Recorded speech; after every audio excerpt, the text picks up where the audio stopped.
အားလုံးပဲမင်္ဂလာပါရှင်ရှကုပုစုမြန်မာနေပြီးတော့ကြိုဆိုလိုက်ပါတယ်ညီမကတော့ယောဂအင်စထရက်တာနိုနိုပါရှကုပုစုချစ်သူတွေအတွက်ကျမ်းမာပျော်ရွှင်တက်ကြွလန်းဆန်းစေဖို့အတွက်ယောဂလက်ကျိတ်ခန်းလေးတွေကိုတူတူလိုက်လုပ်ကြဖို့တင်ဆက်ပေးမယ့်အစီအစဉ်လေးဖြစ်ပါတယ်ရှင်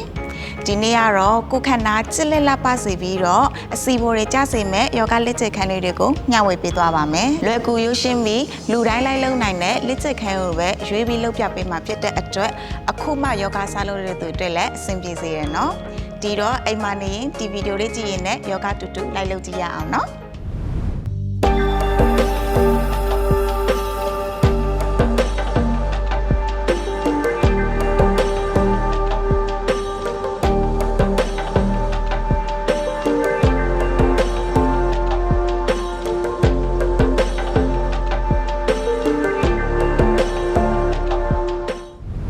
ပထမဦးဆုံးကိုယ့်ရဲ့ခြေဖနောက်နှစ်ဖက်ကိုမြင်းတစ်ဖြောက်တဲ့အနေထားလေးမှာထားပေးမယ်ပြီးတော့ကိုယ့်ရဲ့ဘယ်ဖက်လက်ကလေးကိုဘေးနားလေးမှာထားပေးရှူသွင်းထားရင်းနဲ့ညာဖက်လက်မောင်းလေးကိုဆက်ထားပေးတတောင်စိတ်အောက်ထိထိနိုင်တဲ့သူကထိထားပေးမယ်အပေါ်ရောက်နေတဲ့လက်မောင်းကိုဆွဲဆက်ထားပေးရှူသွင်းရှူထုတ်လေးပုံမှန်လေးလုပ်မယ်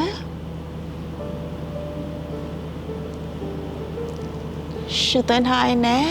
အလဲကိုပြန်မက်လာမယ်ပြန်ရှူထုတ်ထားမယ်ဒီတစ်ခါညာဖက်လက်ကလေးကိုညာဖက်ဘေးနားလေးမှာထားရှူသွင်းထားရင်းနဲ့ညာဖက်ချမ်းလေးကိုစောင်းချပေးအပေါ်ရောက်နေတဲ့လက်မောင်းလေးကိုဆက်ထားပေးဝမ်းပိုင်းကိုရှက်ရင်ဖက်ကလေးဆွဲဖွက်ပြီးတော့ရှူသွင်းရှူထုတ်ပုံမှန်လုပ်မယ်ရှူသွင်းထားရင်းနဲ့ပြန်မက်လာမယ်ပြန်ရှူထုတ်မယ်ကိုရဲ့ဘယ်ဖက်စီဖွားလေးကိုညာဖက်ပေါင်ရင်းသားလေးမှာတင်ထားပေးပြီးတော့ကိုရဲ့ဘယ်ဖက်လက်ကလေးကိုကြောနှောင်းသားလေးမှာထားခန္ဓာကိုယ်လည်းပဲဘယ်ဖက်ချမ်းကိုဆွဲလှည့်ထားပြီးတော့ညာဖက်လက်မောင်းလေးကိုဆက်အနောက်ဘက်ကကိုရဲ့ဘယ်ဖက်လက်ကလေးကိုဝိုက်လာပြီးတော့ကိုရဲ့ဘယ်ဖက်ခြေမလေးကိုကင်ထားပေးရင်ဖက်ကလေးဆွဲဖွက်ပြီးတော့ရှူသွင်းရှူထုတ်ပုံမှန်လုပ်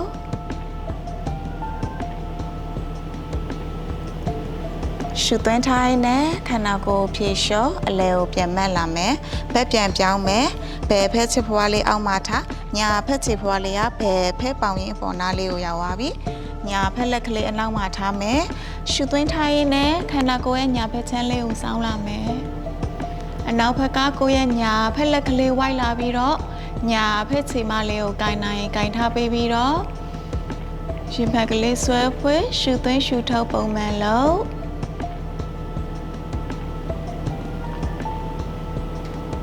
ရှူသွင်းထားရင်လည်းပြန်မက်လာမယ်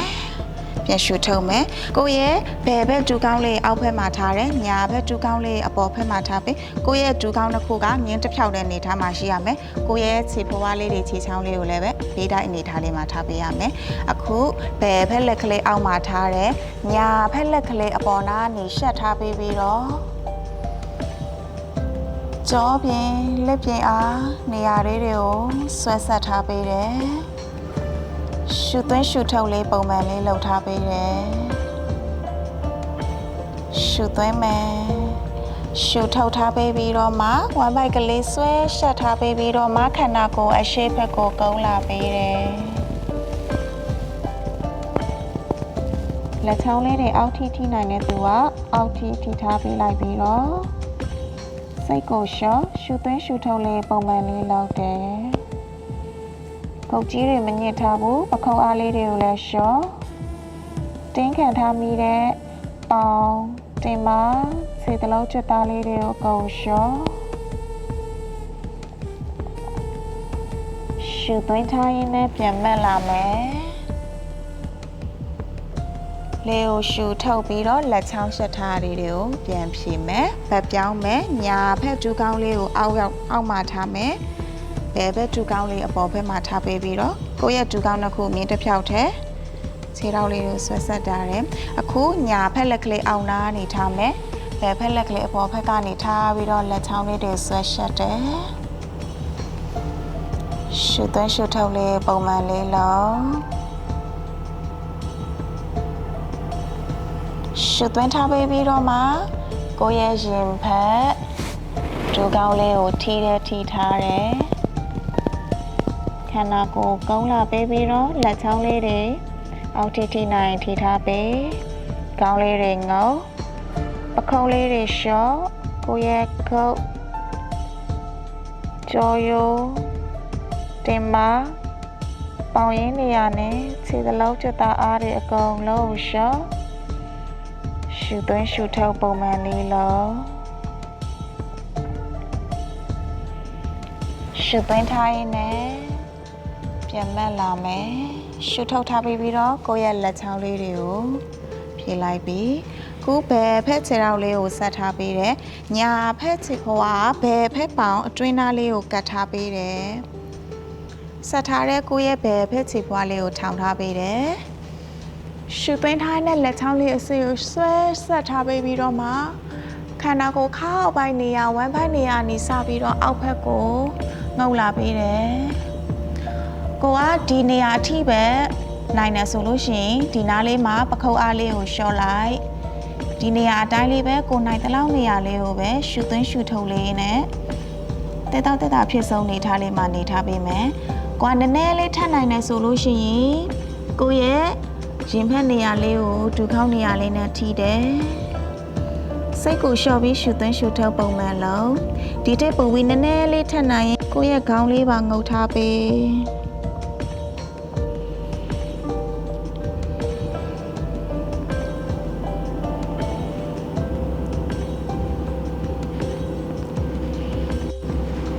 ရှူသွင်းထားရင်လည်းလက်ချောင်းလေးကိုပြန်ဆက်ပြန်မက်လာမယ်ပြန်ရှူထုတ်ထားမယ်ဖက်ပြောင်းမယ်ညာဖက်ခြေထောက်လေးကိုဆက်တယ်ဘယ်ဖက်ခြေဖွားကိုညာဖက်ပေါင်အတွင်းသားလေးကိုကတ်ထားပေးမယ်လက်ကိုဆက်ရှူသွင်းထားရင်လည်းကိုယ့်ရဲ့ခါအောက်ပိုင်းနေရာလေးတွေအောက်ကိုနိုင်တဲ့လောက်လေးဖိချထားပေးကိုယ့်ရဲ့ခန္ဓာကိုယ်ကကိုနိုင်တဲ့နေရာလေးမှာရပ်ထားပေးတယ်နည်းနည်းလေးထပ်ပြီးတော့စူးစမ်းပေးကြည့်ဒီထက်နည်းနည်းလေးထပ်နိုင်တယ်ဆိုလို့ရှိရင်တောင်စစ်ကလေးကိုထိတယ်ဝမ်းပိုက်ကလေးကိုဆွဲသိမ်းပြီးတော့ရှက်ထားပေးတယ်နည်းနည်းလေးထပ်နိုင်ရင်ခေါင်းလေးကိုပါငုံကိုယ့်ရဲ့ခန္ဓာကိုယ်အပေါ်ပိုင်းတစ်ခုလုံးငုံချထားပေးပခုံးအားလေးတွေကိုလျှော့တယ်လက်နှစ်ဖက်ခြေဖွားနေရာလေးကိုကင်ထားပေးရှူသွင်းရှူထုတ်ပေါ်မှာပဲတတိလေးကိုကတ်ထားပေးတယ်ရှူသွင်းထားတဲ့လက်ချောင်းလေးတွေပြန်ဆက်ခန္ဓာကိုယ်လေးကိုပြန်မက်လာမယ်ရှူထုတ်လိုက်ပြီးကိုယ့်ရဲ့ခြေဖွားနှစ်ခုကိုပူကတ်ထားပေးတယ်ကိုယ့်ရဲ့လက်ချောင်းလေးတွေကခြေဖွားအလယ်နားလေးကိုကင်ပေးပြီးတော့ကိုယ့်ရဲ့ဒူးနှစ်ဖက်ကိုအပေါ်အောက်လေးဆွဲခါထားပေးတယ်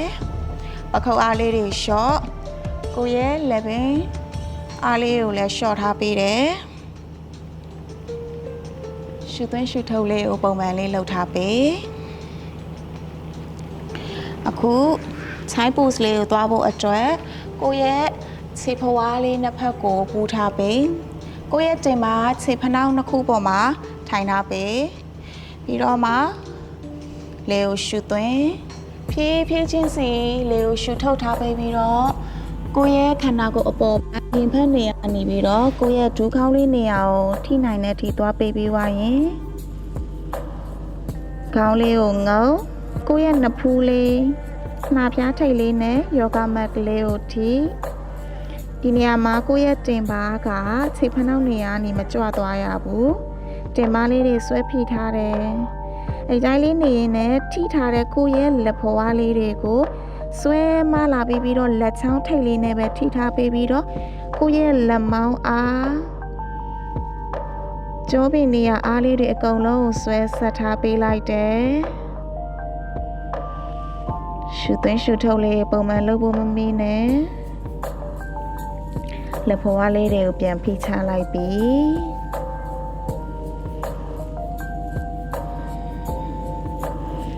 ရှူသွင်းထားရင်ကိုယ့်ရဲ့ခေါင်းကိုဖြည်းဖြည်းချင်းမက်လာပေးမယ်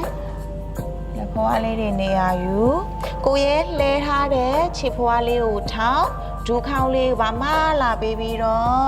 ခန္ဓာကိုယ်ဒေါင်းဝါကြော့အနေထားလေးကိုသွားမယ်ကိုယ့်ရဲ့ခြေဖွားနှစ်ခုကြားထဲမှာခြေဖွားတစ်ခုစာအနေထားလေးပဲခြားထားမယ်ကိုယ့်ရဲ့လက်မောင်းကြောပြင်တစ်လျှောက်လုံးဖိချထားပေးဒီနေရာမှာဒီလိုဖြစ်ဖို့အနေထားထိခက်ခဲနေတဲ့သူတွေဆိုလို့ရှိရင်ဒီလိုလေးဒူးခေါင်းလေးနည်းနည်းလေးကွေးထားလိုက်လို့ရတယ်နော်ဒူးခေါင်းလေးဆက်ထားပြီးတော့ခြေဖက်နှအောက်ထိထိနိုင်တဲ့သူကထိထားပေးခန္ဓာကိုယ်ကြောပြင်တစ်ခုလုံးဖိချထားပေး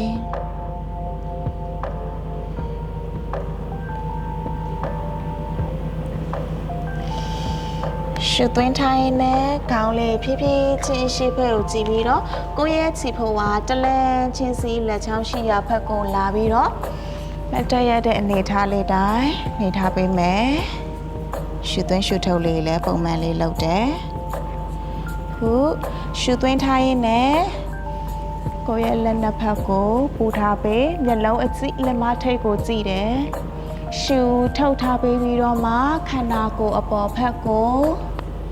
ကွေးထားပေးပြီးတော့မှအောက်ကိုဖိချထားတယ်